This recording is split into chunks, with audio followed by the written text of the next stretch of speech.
سورہ یاسین پارہ نمبر 22۔ نحمدہ و نصلی علی رسولہ الکریم، اما بعد۔ اعوذ باللہ من الشیطان الرجیم، بسم اللہ الرحمن الرحیم۔ یاسین والقرآن الحکیم، انک لمن المرسلین علی صراط مستقیم، صدق اللہ العظیم۔ یہ سورہ یاسین ہے جو قرآن مجید کی موجودہ ترتیب ہے، اس کے مطابق اس کا 36واں نمبر ہے، اور ترتیب نزولی کے اعتبار سے اس کا 40واں نمبر ہے، اور اس میں 5 رکوع ہیں اور 83 آیات ہیں، اور یہ مکی صورت ہے، یعنی ہجرت سے پہلے نازل ہوئی ہے،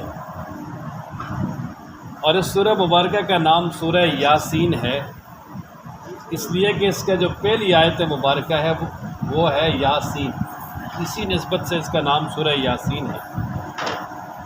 اور اس کا پہلی صورت کے ساتھ جو اس سے پہلے صورتیں گزری ہیں اس کے ساتھ تعلق اور ربط یہ ہے کہ پہلی صورتوں میں اللہ تبارک و تعالی نے مرکزی بات یہ بیان فرمائی کہ اللہ ایک ہے، اس کا کوئی شریک نہیں، اور اس پر بہت سارے پھر دلائل بیان کیے۔ تو جو سورہ یاسین ہے، اب اس میں اللہ تبارک و تعالی نے ایک تو اسی چیز کو دہرایا ہے، اور دوسرا دعوت دینے کا انداز اور طریقہ بیان کیا ہے، اور پھر تیسرا یہ کہ جو لوگ یعنی اللہ تبارک و تعالی کو ایک مانیں اور پھر اس پہ قائم رہیں، ڈٹے رہیں، ثابت قدمی اختیار کریں، تو اللہ تبارک و تعالی نے آخرت میں ان کے لیے بڑا اجر تیار کر رکھا ہے، اور یہ ثابت قدمی کی طرف ترغیب بھی ہے اس میں۔ اور اس سورہ مبارکہ کا مختصر خلاصہ یہ ہے کہ اس میں ایک تو نبی پاک صلی اللہ علیہ وسلم کی نبوت کا اثبات، اور پھر نبی پاک صلی اللہ علیہ وسلم کے جو فرائض منصبی ہیں، اور اسی طرح رسول اللہ صلی اللہ علیہ وسلم کی صداقت اور قرآن مجید کی حقانیت، اس کو بیان فرمایا، اور پھر مشرکین وغیرہ ایمان نہیں لائیں گے اس کی وجہ، اور پھر آگے قیامت کا تذکرہ ہے اور اس پر دلائل ہیں، اور اسی طریقے سے پھر آگے اللہ تبارک و تعالی نے اپنی توحید کو بھی بیان کیا ہے اور اس پہ دلائل ذکر کیے ہیں بہت سارے، اور پھر اس میں کچھ بشارات بھی ہیں اور کچھ ڈراوے بھی ہیں۔ یہ اس کا مختصر خلاصہ ہے۔ تو اس سورہ مبارکہ کی یہ بہت ساری احادیث مبارکہ میں فضائل مذکور ہیں، جن میں سے چند ایک یہ ہیں۔ ایک تو یہ ہے کہ حضرت معقل بن یسار رضی اللہ تعالیٰ عنہ سے منقول ہے کہ نبی پاک صلی اللہ علیہ وسلم نے ارشاد فرمایا کہ ہر چیز کا ایک دل ہوتا ہے، یہ سورہ فاتحہ قرآن مجید کا دل ہے، یا سورہ یاسین قرآن مجید کا دل ہے۔ وجہ یہ ہے کہ اس میں اللہ تبارک و تعالیٰ نے جو قیامت کا مرکزی مضمون ہے وہ تفصیل سے بیان کیا ہے، اور پھر فرمایا کہ جو صدق کے دل سے اس کو پڑھتا ہے تو اللہ تعالیٰ اس کی بخشش فرما دیتے ہیں، اور یہ بھی فرمایا کہ اسے اپنے مردوں کے پاس پڑھا کرو۔ اور حضرت ابو ذر رضی اللہ تعالیٰ عنہ سے منقول فرماتے ہیں کہ اگر کوئی آدمی جو فوت ہو رہا ہو، اس کی روح نکل رہی ہو، اس کے پاس پڑھا جائے تو اس کے لیے آسانی ہو جاتی ہے۔ اور حضرت عبداللہ بن زبیر رضی اللہ تعالیٰ عنہ سے منقول ہے، وہ فرماتے ہیں کہ اگر کوئی آدمی سورہ یاسین کو اپنی حاجت کے سامنے کر دے تو اللہ تبارک و تعالیٰ اس کی حاجت کو ضرور پورا فرماتے ہیں۔ یعنی اگر کوئی آدمی اپنی حاجت کے لیے پڑھتا ہے تو اللہ تعالیٰ اس شخص کی حاجت کو پورا کر دیتے ہیں۔ اور باقی اس کے شروع میں ہے یاسین، بعض کے نزدیک یہ یا حرف ندا ہے، یہ الگ ہے، اور سین اس سے مراد انسان ہے، تو معنی یہ ہوگا یاسین اے انسان۔ اور بعض کہتے ہیں کہ نہیں، یہ یاسین نبی پاک صلی اللہ علیہ وسلم کے ناموں میں سے ایک نام ہے، جس طرح یاسین طٰہٰ، اور اس سے پہلے حرف ندا موضوع بسنے میں تھا یا یاسین اے یاسین، قسم ہے قرآن حکیم کی، بے شک آپ البتہ رسولوں میں سے ہیں، اور اس کی زیادہ تائید ہوتی ہے۔ اور تیسرا یہ بھی ہے کہ یہ حروف مقطعات میں سے ہے، حقیقی مراد معنی اس کا اللہ تبارک و تعالی ہی جانتے ہیں۔ تو خیر، ابتدا میں فرمایا جی یاسین، اور پھر آگے اللہ تعالیٰ نے قرآن مجید کی قسم اٹھائی، والقرآن الحکیم، قسم ہے حکمت بھرے قرآن کی،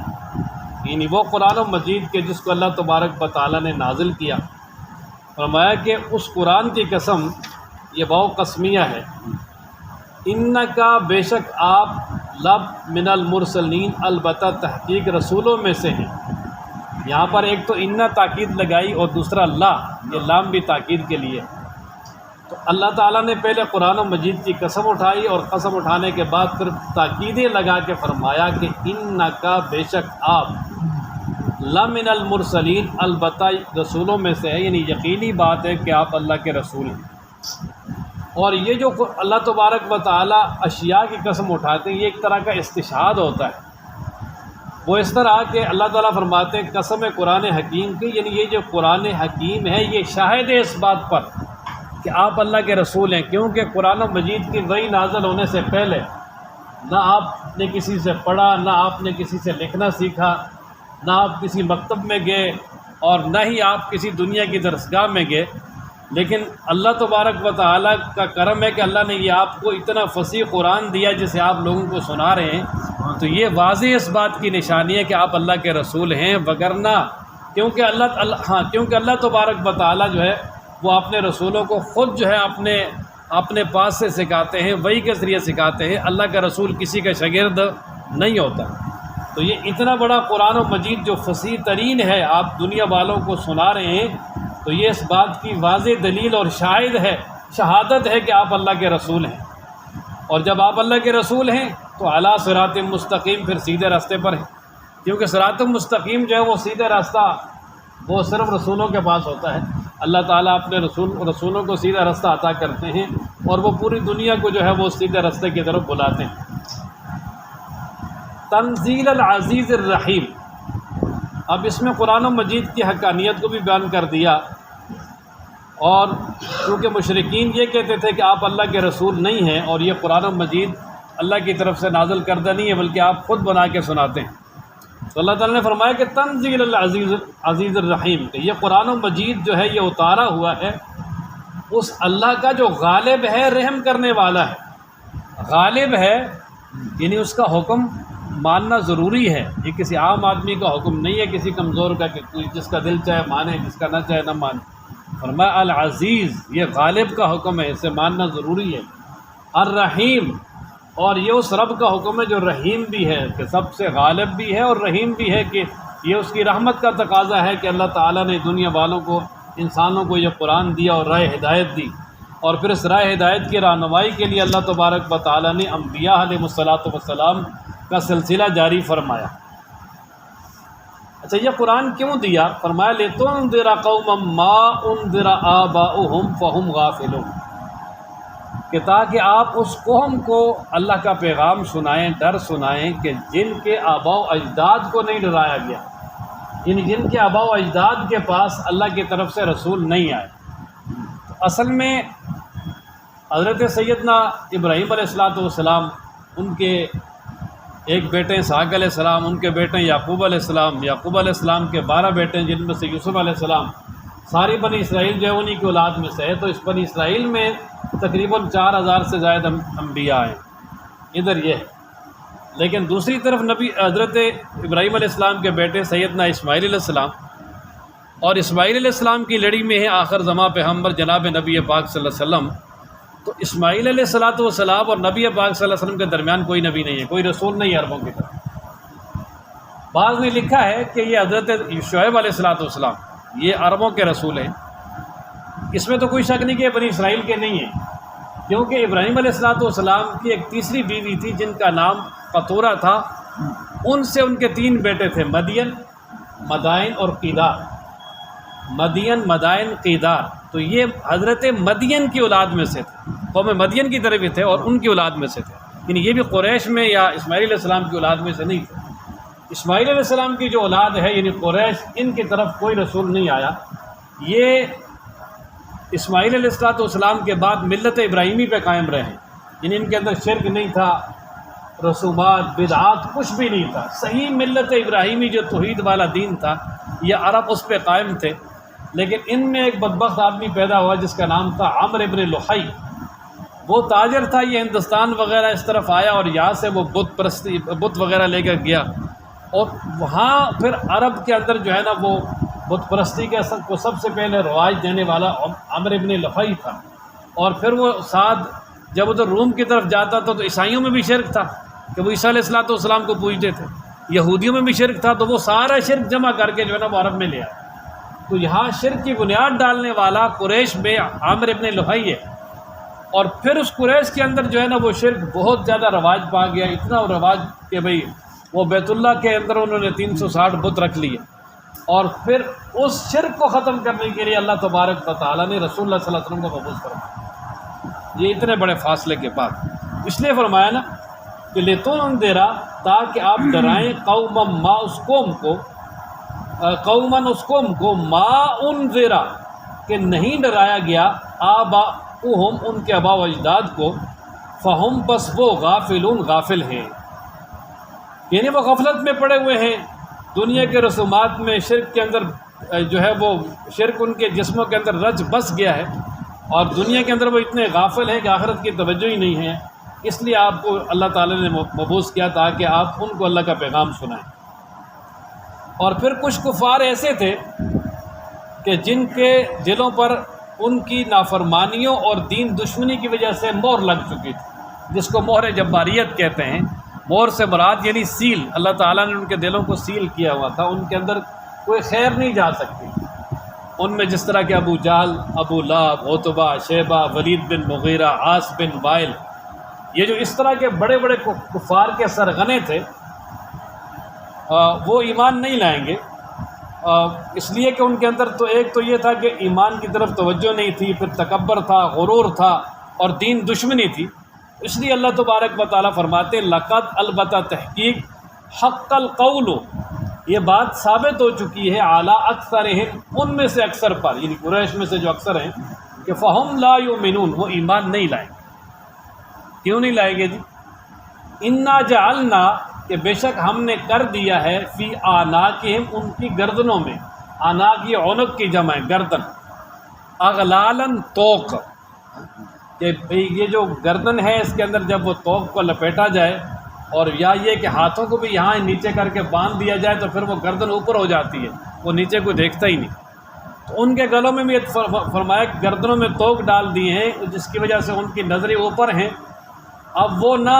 آخرت کی طرف سوچتے ہیں اور نہ اپنے جسم میں غور و فکر کر کے اللہ تبارک و تعالیٰ کی نشانیوں کو بروئے کار لا کر جو ہے نا وہ دین کی طرف مائل ہونے کی کوشش کرتے ہیں. کچھ بھی نہیں ان میں. فرمایا فہیہ پس وہ الی الاذقان، کانوں تک ہیں وہ، یعنی وہ لپیٹ کے ان کی گردنوں کو اوپر کر دیا ہے، اور وہ جو توق ہے وہ کانوں تک پہنچ گیا ہے. استغفر اللہ، یہ تھوڑا سا غلطی ہوگی ترجمے میں. فہی الی الاذقان، اذقان یہ ذقن کی جمع ہے، ذقن کا معنی ٹھوڑی. فہی الی الاذقان وہ یعنی ٹھوڑی تک لپیٹ دی گئی ہے اتنی زیادہ. فہم مقمحون بس وہ منہ اٹھائے ہوئے ہیں، گردن اٹھائے ہوئے ہیں، نیچے گردن ہو ہی نہیں رہی. جس طرح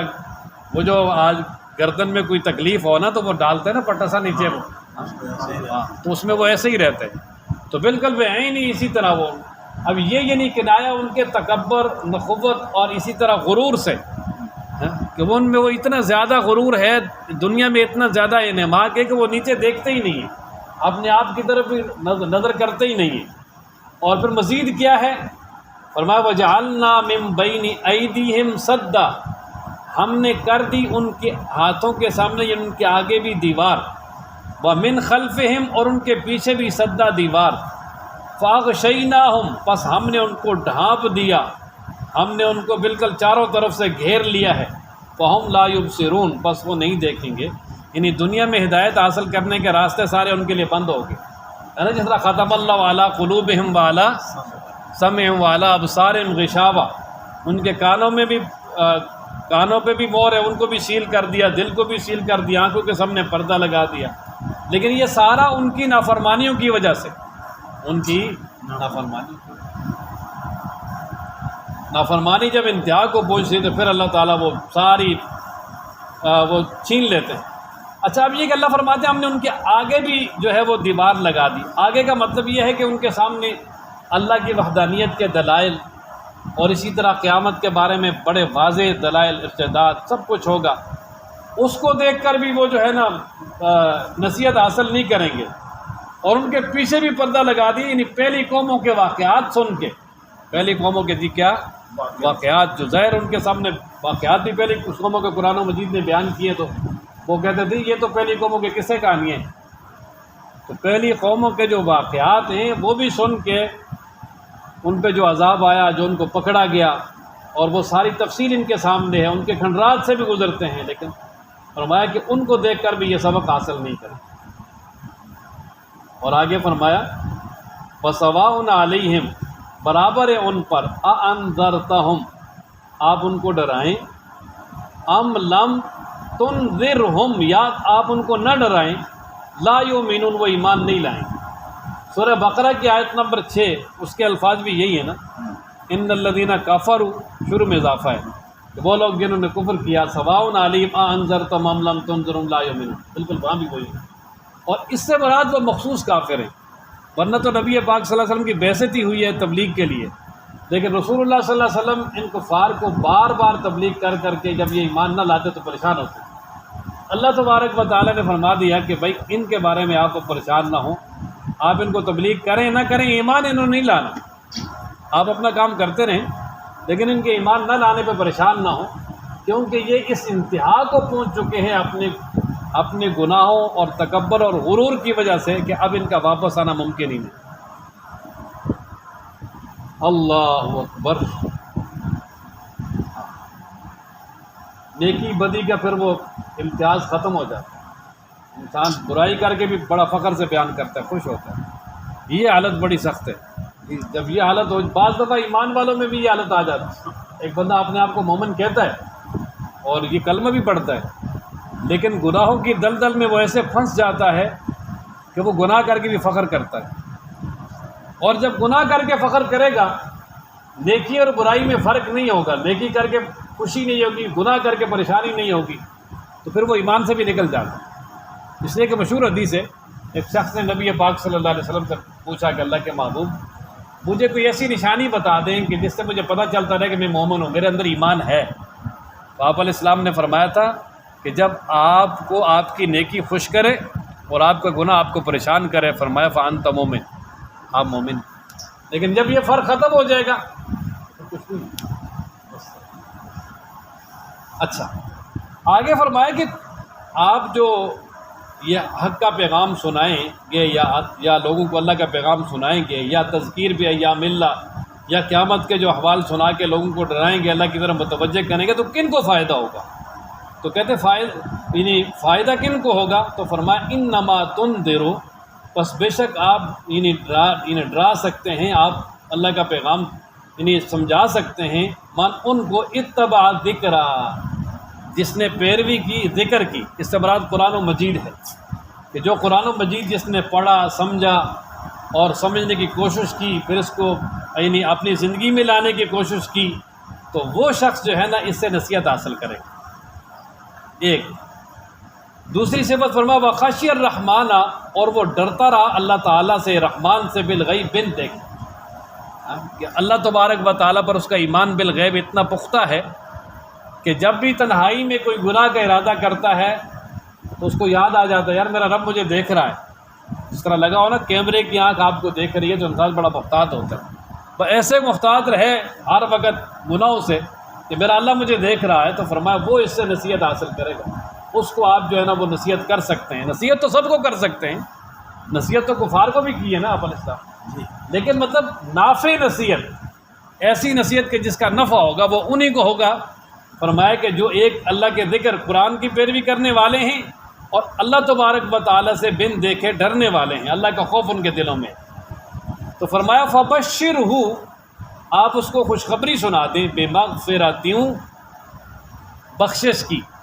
واجر کریم، اور بڑے عمدہ اجر کی، کہ جو نصیحت حاصل کرے گا اور اپنے آپ کو دین کے مطابق چلانے کی کوشش کرے گا، فرمایا اس کو دو خوشخبریاں دے دیں. ایک تو یہ کہ ظاہر انسان ہے، انسان انبیاء کے علاوہ گناہوں سے معصوم کوئی بھی نہیں ہے، انسان سے گناہ تو ہوتے ہیں، تو ایک تو اللہ تعالیٰ ان کے گناہ معاف کر دیں گے، بخشش ہو جائے گی اللہ کی طرف سے، اور دوسرا پھر اللہ تبارک و تعالیٰ اپنی طرف سے بڑا اجر عطا کریں گے، عمدہ اعلیٰ قسم کا، اور وہ ہے جنت کی نعمتیں۔ یہ جنت کی کیا جی؟ نعمتیں عطا فرمائیں۔ اب پھر اس رکوع کے آخر میں اللہ تعالیٰ نے قیامت کا تذکرہ کر دیا۔ اللہ فرماتے انا نحن نحیی الموتى، کہ بے شک ہم قیامت والے دن مردوں کو دوبارہ زندہ کریں گے، کیونکہ وہ نہیں مانتے تھے نا، کہتے تھے مردے زندہ نہیں ہوں گے، کہاں زندہ ہوں گے جب انسان کے سارے اجزاء اور اس کے وٹامنز وغیرہ وہ بھی سب مٹی سے مٹی ہو جائیں گے، کچھ بھی نہیں رہے گا، تو فرمایا وہ کیسے زندہ کیا جائے گا؟ لیکن اللہ تبارک و تعالیٰ فرماتے ہیں نا، لا اقسم بیوم القیامہ ولا اقسم بالنفس اللوامہ ایحسب الانسان ان لن نجمع عظامہ، کیا انسان یہ سمجھتا ہے کہ ہم بوسیدہ ہڈیوں کو جمع نہیں کریں گے؟ بلا قادرین علی ان نسوی بنانا، اللہ فرماتے ہیں ہم تو اس پر بھی قادر ہیں کہ ان پوروں کو بھی دوبارہ جو ہے نا وہ جوڑیں کہ یہ جو انگوٹھا ہے نا جس طرح اس کو لگاتے ہیں فنگر پرنٹ جس کو کہتے ہیں، تو ہر ایک کا دنیا میں وہ الگ الگ ہے، اور اس میں کتنی اللہ نے چیزیں رکھی ہیں، اللہ فرماتے ہیں ہم اس کو دوبارہ اسی حالت پہ وہاں دوبارہ ہم اس کو قائم کریں گے، باقی ہڈیاں جمع کرنا کون سی مشکل ہے؟ اللہ اکبر۔ اس کا ذکر اس لیے کیا نا کہ یہ اب ایک پوری انسان کی پہچان اور شناخت ہے، اللہ اس کو اسی حالت میں جب جمع کریں گے تو باقی ہڈیاں کہاں؟ اور فرمایا وَنَكْتُبُ، اور ہم لکھ رہے ہیں، ما وہ قدموا جو انہوں نے آگے بھیجا، وَآثَارَهُمْ اور جو انہوں نے پیچھے چھوڑا۔ اچھا یہ جو کہا کہ ہم لکھ رہے ہیں جو انہوں نے آگے بھیجا اس کو بھی، اور اسی طرح جو انہوں نے پیچھے چھوڑا وہ اس کو ہم لکھ رہے ہیں، اصل بات یہ ہے کہ اس کے دو مطلب ہیں۔ ایک تو یہ ہے کہ بعض کام ایسے ہیں کہ جو انسان نقدی دنیا میں کرتا جاتا ہے اور اس کا ثواب آگے وہ لکھا جاتا ہے، محفوظ ہے، اور بعض کام ایسے ہیں کہ جو انسان دنیا میں کر کے دنیا سے چلا جاتا ہے، لیکن وہ اس کا فائدہ اس کے جانے کے بعد بھی جاری رہتا ہے، جس کو صدقہ جاریہ کہتے ہیں، جس کو کیا کہتے ہیں جی؟ صدقہ جاریہ کہتے ہیں۔ مثلا کوئی نہر جاری کر گیا، کسی جگہ پانی لگا گیا، مسجد بنا گیا، سرائے بنا گیا، قرآن و مجید کی تعلیم کسی کو دے کے چلا گیا، اور دینی تعلیم کسی کو پڑھا کے چلا گیا، یا اسی طرح اور کوئی بھی اچھا کام کر کے دنیا سے وہ چلا گیا، تو وہ آثارہم، وہ اس کے بعد جتنا عرصہ وہ اس سے مخلوق خدا فائدہ حاصل کرتی رہے گی، اس کی نیکیاں اس کے نامہ اعمال میں لکھی جائیں، جمع ہوتی جائیں۔ ایک اس سے مراد یہ ہے، اور دوسرا اس کا مطلب یہ ہے کہ ایک تو انسان کے نیک اعمال ہیں وہ لکھے جائیں گے، اور دوسرا یہاں آثار سے مراد قدم ہے، قدم، اقدام، کہ اگر کوئی آدمی نیکی کے کام کرنے کے لیے قدم اٹھائے گا اور جائے گا تو وہ قدم بھی لکھے جائیں گے،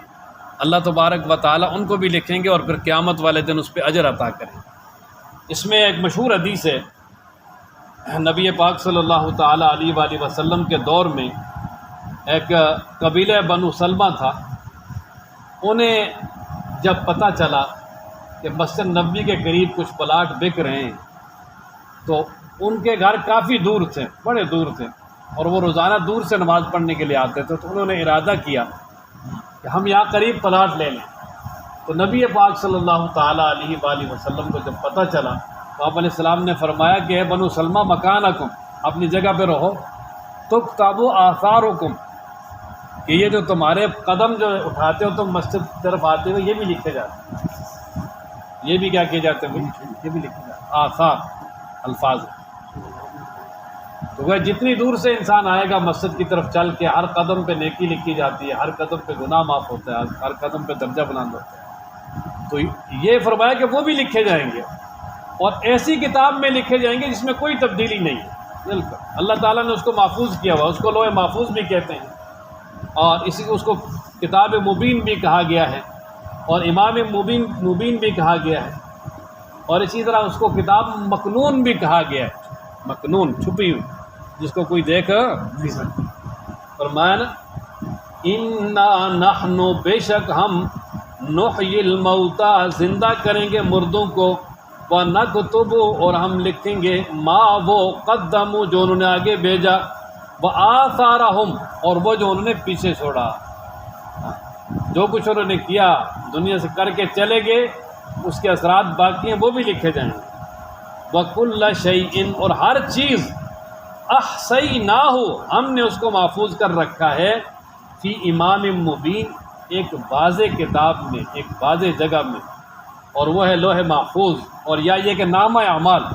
ہاں نامہ اعمال بھی ہو سکتا ہے، یہ جو انسان کا کرامن کاتبین لکھ رہے ہیں نا، اور یہ بھی جو ہے نا محفوظ کتاب ہے، اس میں لکھا جا رہا ہے، اور قیامت والے دن پھر اس کا احتساب ہوگا۔ یعنی یہ بتا دیا کہ ہم نے ہر چیز کو لکھ کر محفوظ کیا ہوا ہے، بلکہ وہ ہے دوسرے مقام پر وَكُلَّ شَيْءٍ أَحْصَيْنَاهُ كِتَابًا، ہر چیز کو ہم نے لکھ کر محفوظ کیا ہوا ہے، فی امام مبین، یہاں بھی اسی کا تذکرہ ہے۔ تو قیامت والے دن وہ بالکل سامنے ہوگا، اور اللہ فرماتے پھر ہم احتساب بھی کریں گے، اس لیے فرمایا قیامت آنے سے پہلے پہلے اس کی تیاری کر لو۔ اللہ تعالی ہم سب کو توفیق عطا فرمائے۔